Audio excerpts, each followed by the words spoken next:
Di sini saya akan menjelaskan tentang tsunami. Tahukah kalian apa itu tsunami?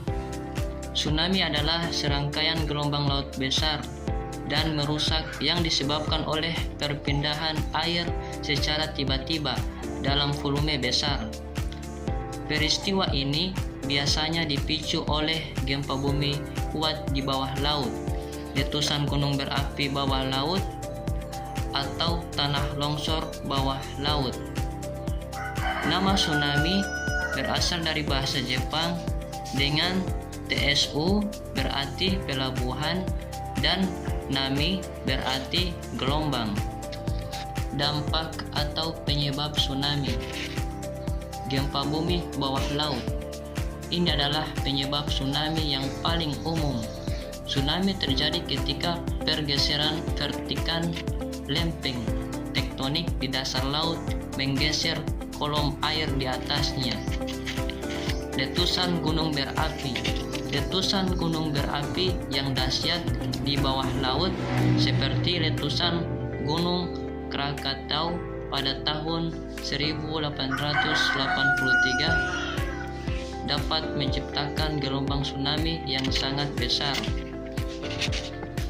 Longsor bawah laut. Tanah longsor di dasar laut juga dapat memindahkan volume air yang besar secara tiba-tiba dan menimbulkan tsunami. Dan yang terakhir, hantaman meteor. Meskipun sangat jarang terjadi, hantaman meteorit atau benda langit berukuran besar ke permukaan laut dapat menyebabkan tsunami yang dahsyat. Karakteristik tsunami.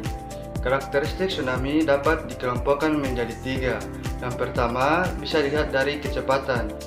Di laut dalam, kecepatan tsunami dapat bergerak dengan cepat, yaitu di atas 800 km per jam, atau bisa dibilang melampaui ataupun sama dengan kecepatan pesawat jet.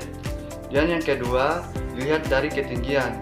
Tsunami memiliki amplitudo yang kecil, sehingga di dasar laut seringkali tidak disadari oleh kapal yang melintas. Namun ketika mendekati daratan, gelombang tsunami mengalami penurunan yang drastis. Dan yang ketiga, tsunami memiliki gelombang yang berulang. Gelombang yang pertama mungkin tidak berdampak besar atau merusak, atau tekanannya kecil. Dan yang kedua, tanda-tanda terjadinya tsunami. Ketika akan terjadi tsunami, kita dapat lihat dari 3 aspek. Yang pertama, yaitu terjadi gempa yang sangat kuat, sehingga dapat memicu tsunami. Dan yang kedua, terjadi penurunan volume air laut yang sangat drastis. Dan yang ketiga adalah terdengar atau muncul suara yang keras yang berasal dari arah laut, sehingga bisa kita antisipasi akan terjadi tsunami. Mitigasi tsunami adalah serangkaian tindakan yang bertujuan untuk mengurangi dampak bencana tsunami, meliputi aspek struktural dan non-struktural. Nah, untuk aspek struktural itu mencakup pembangunan dan penguatan infrastruktur seperti tanggul dan bangunan, evakuasi, serta pengembangan sistem peringatan dini. Nah, untuk aspek non-struktural itu meliputi penataan ruang pesisir, penanaman vegetasi pelindung, sosialisasi, dan pelatihan bencana kepada masyarakat, serta penyiapan jalur dan tempat evaluasi yang memadai. Nah, di mitigasi tsunami ada yang namanya sebelum tsunami atau prabencana. Nah, di sini pula kita harus melakukan beberapa hal. Yang pertama itu kenali dan pahami tanda-tanda alam. Yang kedua, kenali jalur dan tempat evakuasi. Yang ketiga, siapkan tas siaga bencana. Yang keempat, pahami sistem peringatan dini. Yang kelima, sosialisasi dan latihan. Yang keenam, penataan tata ruang dan lingkungan. Selanjutnya ada yang namanya saat tsunami atau keadaan darurat. Di sini pula kita harus melakukan beberapa hal. Yang pertama, segera mengungsi. Yang kedua, jangan kembali ke pesisir. Yang ketiga, hindari perahu di pesisir. Nah, selanjutnya pula ada yang namanya setelah tsunami atau pasca bencana.